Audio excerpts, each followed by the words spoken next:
In this sprawling settlement camp in western Afghanistan live people displaced by drought and war.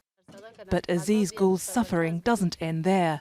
She's now trying to save her 10-year-old daughter after her husband sold her into marriage without telling her.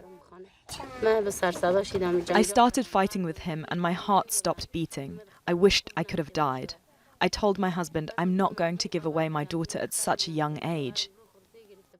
Aziz's husband told her he did it for money, to feed his 5 children, and that without it, they would starve.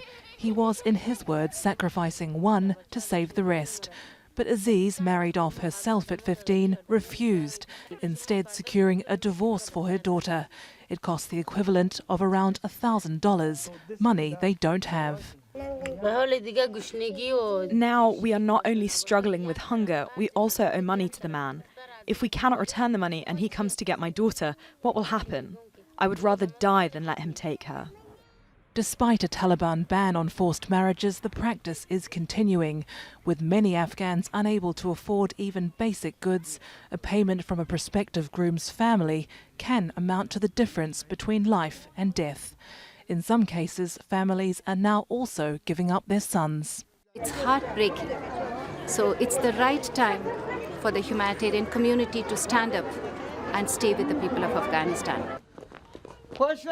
In another part of the camp, Hamid Abdullah says he too is desperate for money to treat his chronically ill wife, pregnant with their 5th child.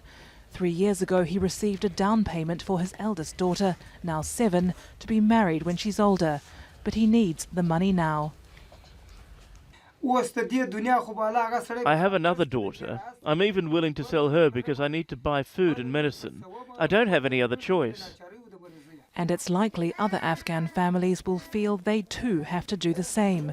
According to the United Nations, more than 3 million children under 5 are facing acute malnutrition. More mothers like Aziz facing the unthinkable. Frykberg, Al Jazeera.